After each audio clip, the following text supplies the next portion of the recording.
The Transfer by Algernon Blackwood. The child began to cry in the early afternoon, about 3 o'clock to be exact.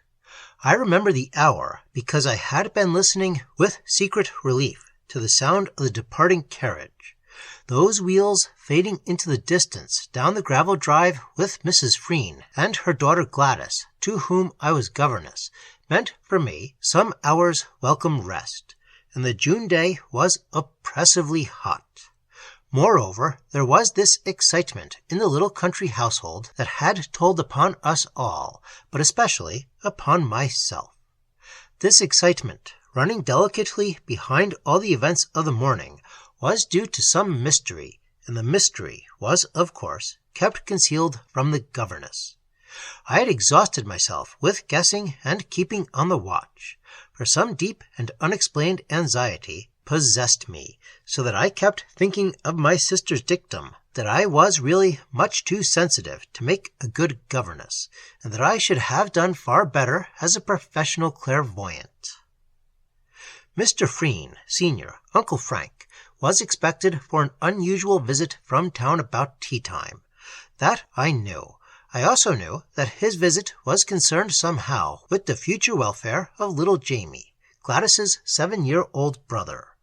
More than this, indeed, I never knew, and this missing link makes my story, in a fashion, incoherent.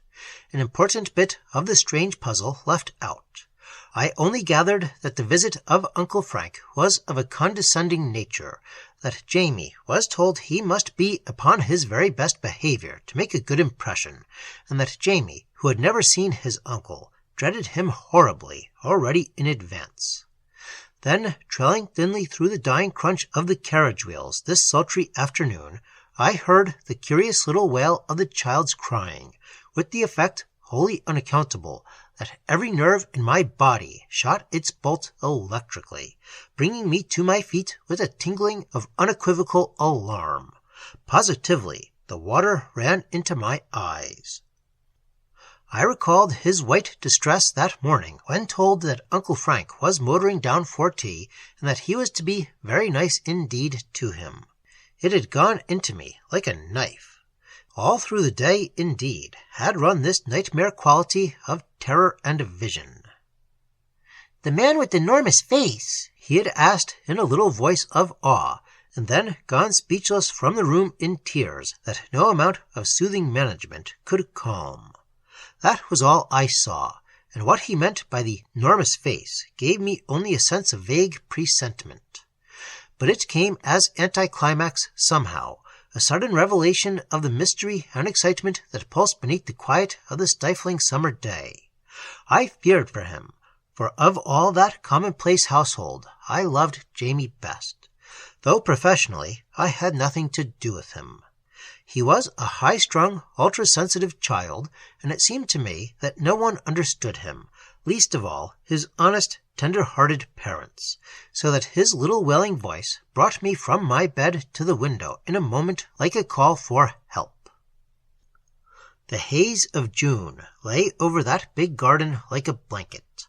The wonderful flowers, which were Mr. Frene's delight, hung motionless. The lawn, so soft and thick, cushioned all other sounds. Only the limes and huge clumps of Guelder-roses hummed with bees. Through this muted atmosphere of heat and haze, the sound of the child's crying floated faintly to my ears from a distance. Indeed, I wonder now that I heard it at all, for the next moment I saw him down beyond the garden, standing in his white sailor suit, alone, 200 yards away. He was down by the ugly patch where nothing grew, the forbidden corner. A faintness then came over me at once, a faintness as of death, when I saw him there, of all places, where he never was allowed to go, and where, moreover, he was usually too terrified to go.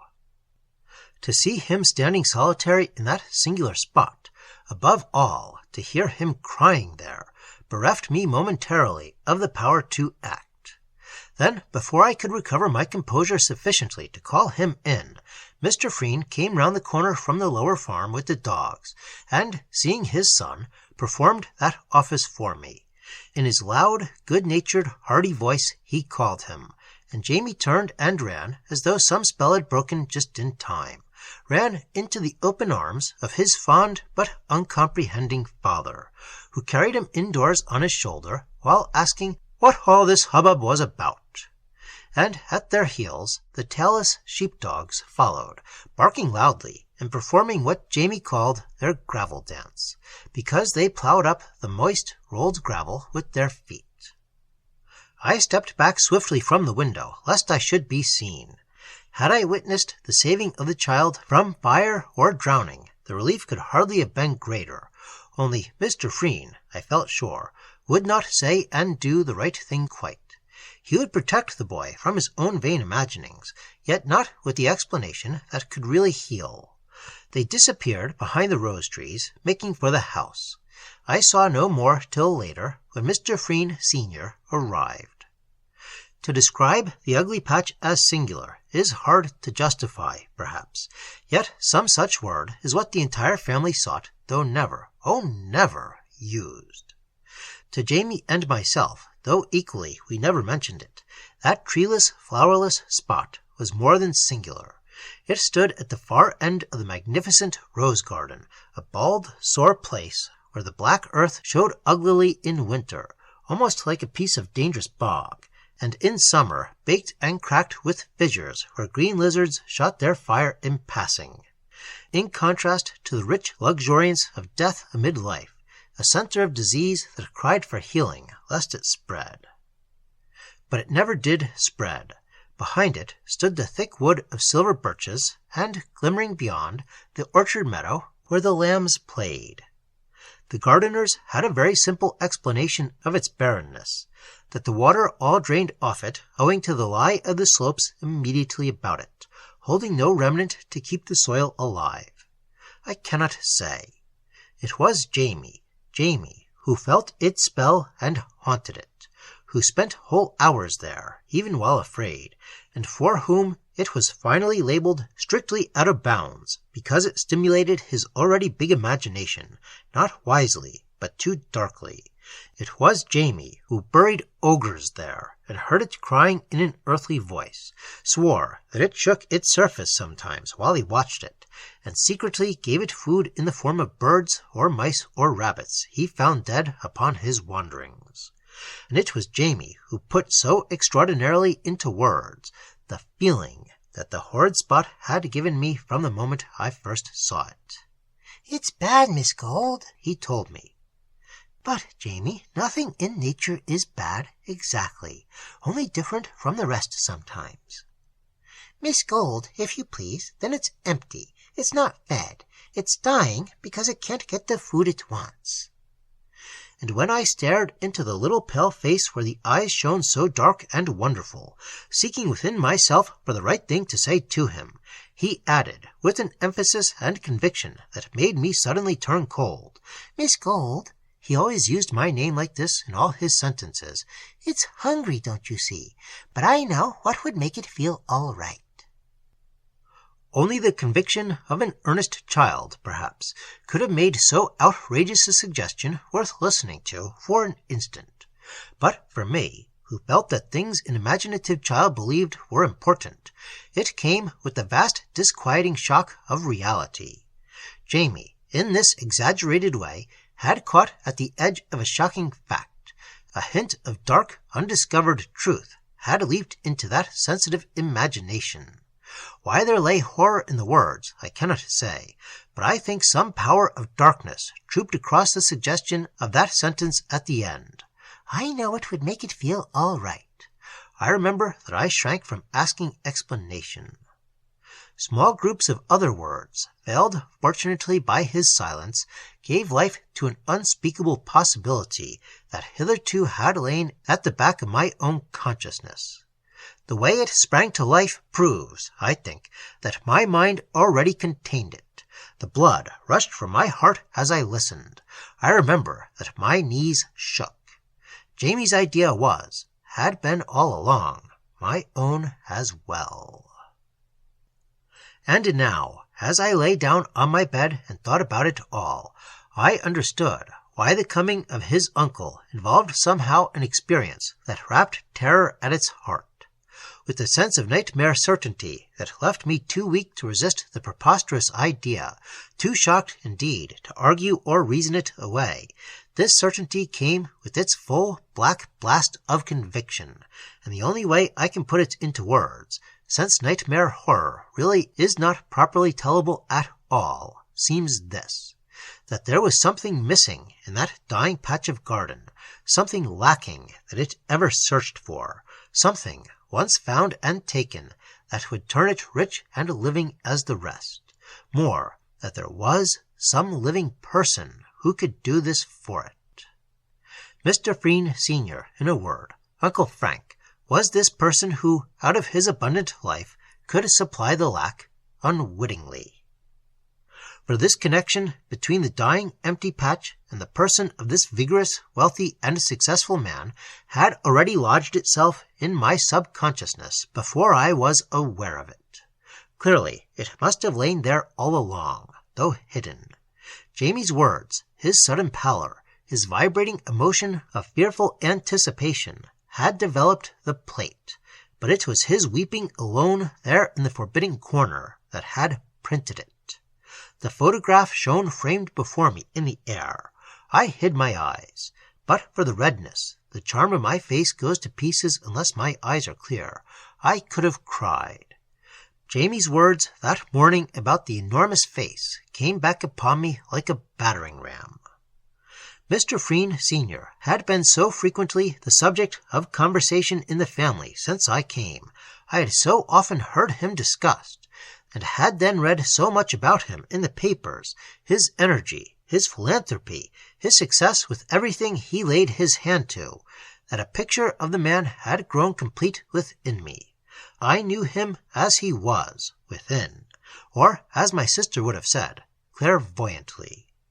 And the only time I saw him, when I took Gladys to a meeting where he was chairman, and later felt his atmosphere and presence while, for a moment, he patronizingly spoke with her, had justified the portrait I had drawn. The rest, you may say, was a woman's wild imagining. But I think rather it was that kind of divining intuition which women share with children. If souls could be made visible, I would stake my life upon the truth and accuracy of my portrait. For this, Mr. Frene was a man who drooped alone, but grew vital in a crowd, because he used their vitality.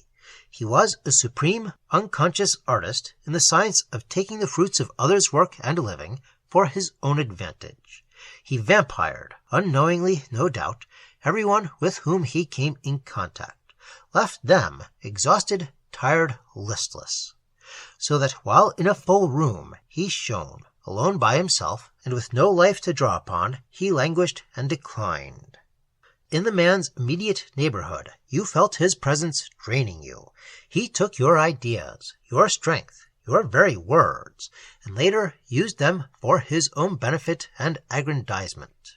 Not evilly, of course. The man was good enough, but you felt he was dangerous, owing to the facile way he absorbed into himself all loose vitality that was to be had. His eyes and voice and presence devitalized you. Life, it seemed, not highly organized enough to resist, must shrink from his too near approach and hide away for fear of being appropriated, for fear, that is, of death. Jamie, unknowingly, put in the finishing touch to my unconscious portrait. The man carried about with him some silent, compelling trick of drawing out all your reserves, then swiftly pocketing them. At first, you would be conscious of taut resistance. This would slowly shade off into wariness. The will would become flaccid. Then you either moved away or yielded, agreed to all he said with a sense of weakness pressing ever closer upon the edges of collapse. With a male antagonist, it might be different, but even then the effort of resistance would generate force that he absorbed and not the other. He never gave out. Some instinct taught him how to protect himself from that. To human beings, he never gave out. This time it was a very different matter. He had no more chance than a fly before the wheels of a huge, what Jamie used to call, a traction engine. So this was how I saw him, a great human sponge, crammed and soaked with the life or proceeds of life, absorbed from others, stolen. My idea of a human vampire was satisfied. He went about carrying these accumulations of the life of others. In this sense, his life was not really his own. For the same reason, I think, it was not so fully under his control as he imagined. And in another hour, this man would be here. I went to the window. My eye wandered to the empty patch, dull black there amid the rich luxuriance of the garden flowers. It struck me as a hideous bit of emptiness, yawning to be filled and nourished. The idea of Jamie playing round its bare edge was loathsome. I watched the big summer clouds above, the stillness of the afternoon, the haze. The silence of the overheated garden was oppressive. I had never felt a day so stifling, motionless. It lay there waiting. The household, too, was waiting for the coming of Mr. Frene from London in his big motor car. And I shall never forget the sensation of icy shrinking and distress with which I heard the rumble of the car. He had arrived. Tea was already on the lawn beneath the lime trees, and Mrs. Frene and Gladys, back from their drive, were sitting in wicker chairs. Mr. Frene, Jr., was in the hall to meet his brother, but Jamie, as I learned afterwards, had shown such hysterical alarm, offered such bold resistance, that it had been deemed wiser to keep him in his room. Perhaps, after all, his presence might not be necessary. The visit clearly had to do with something on the uglier side of life, money, settlements, or what not. I never knew exactly, only that his parents were anxious, and that Uncle Frank had to be propitiated. It does not matter. That has nothing to do with the affair. What has to do with it, or I should not be telling the story, is that Mrs. Frene sent for me to come down in my nice white dress if I didn't mind, and that I was terrified, yet pleased, because it meant that a pretty face would be considered a welcome addition to the visitor's landscape. Also, most odd it was, I felt my presence was somehow inevitable, that in some way it was intended that I should witness what I did witness. And the instant I came upon the lawn, I hesitate to set it down, it sounds so foolish, disconnected. I could have sworn, as my eyes met his, that a kind of sudden darkness came, taking the summer brilliance out of everything, and that it was caused by troops of small black horses that raced about us from his person to attack. After a first momentary approving glance, he took no further notice of me. The tea and talk went smoothly. I helped to pass the plates and cups, filling in pauses with little undertalk to Gladys. Jamie was never mentioned.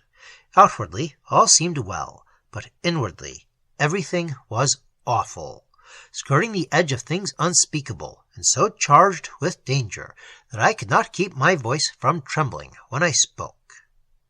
I watched his hard, bleak face. I noticed how thin he was, and the curious, oily brightness of his steady eyes. They did not glitter, but they drew you with a sort of soft, creamy shine like Eastern eyes.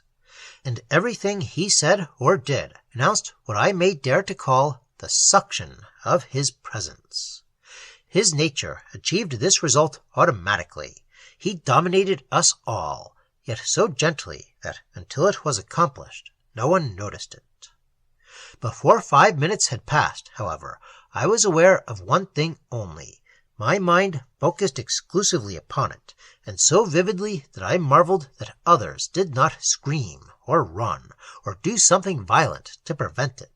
And it was this, that, separated merely by some dozen yards or so, this man, vibrating with the acquired vitality of others, stood within easy reach of that spot of yawning emptiness, waiting and eager to be filled.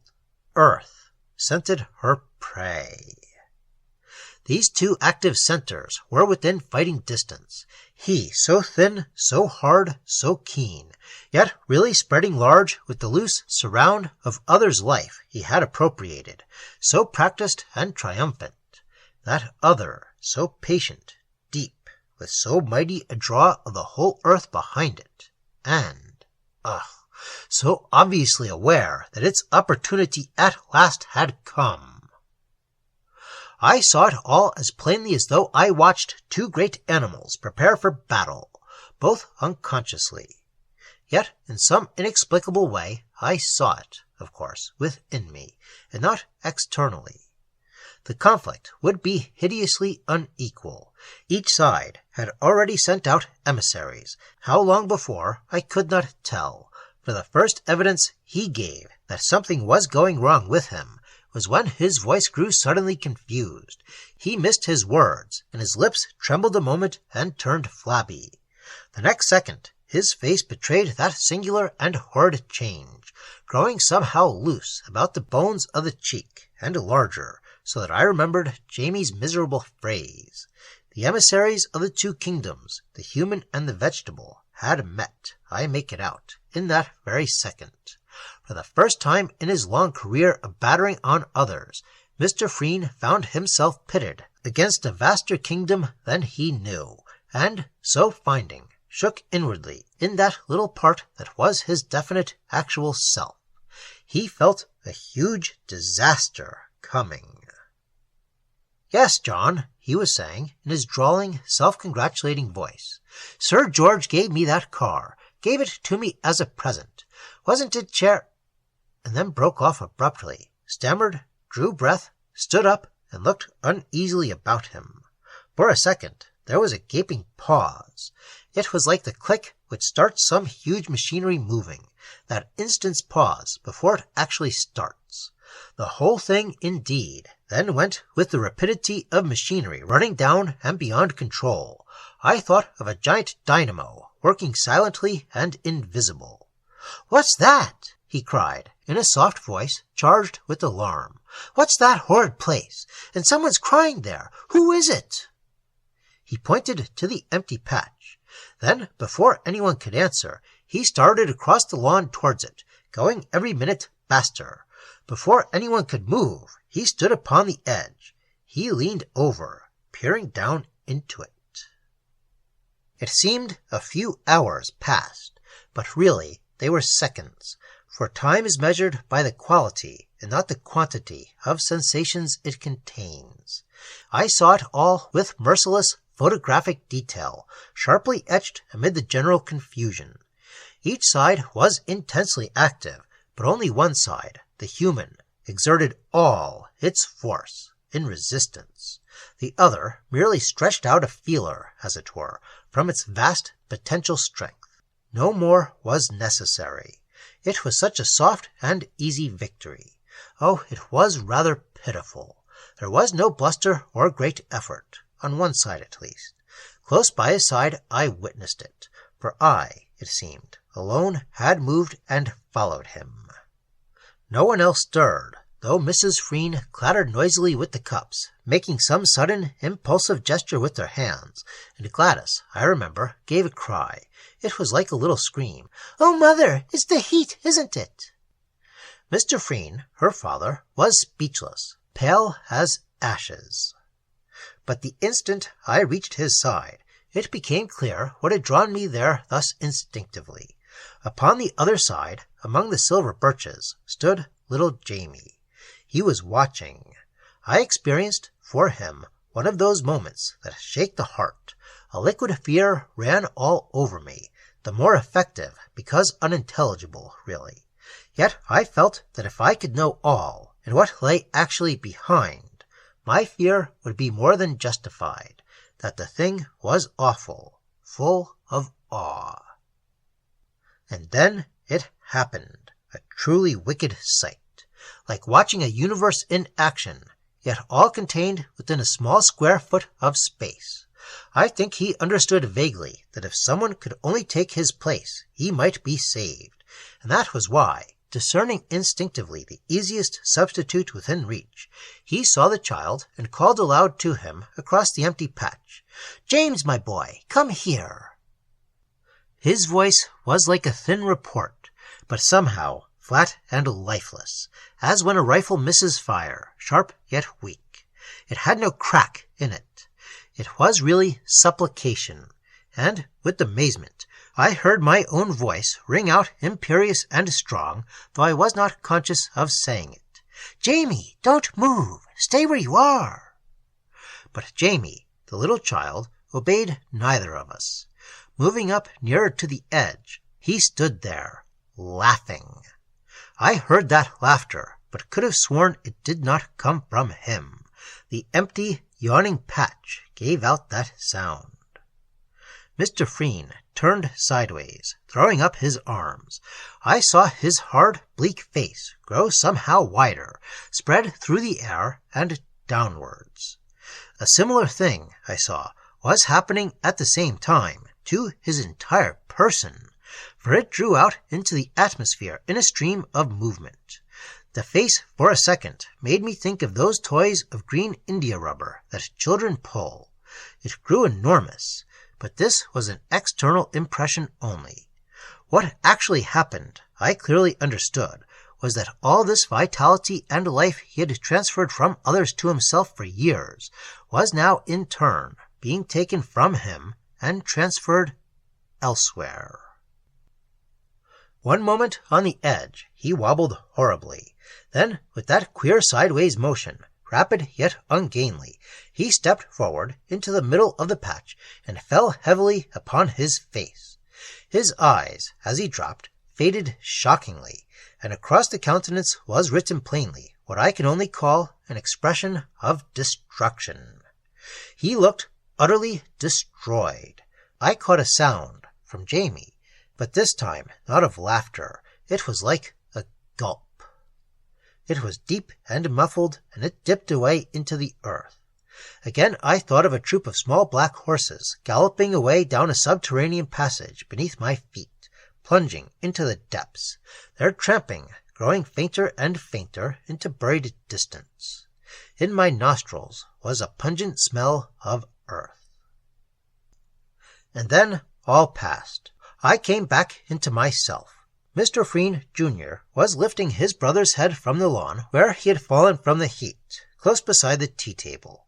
He had never really moved from there, and Jamie, I learned afterwards, had been the whole time asleep upon his bed upstairs, worn out with his crying and unreasoning alarm.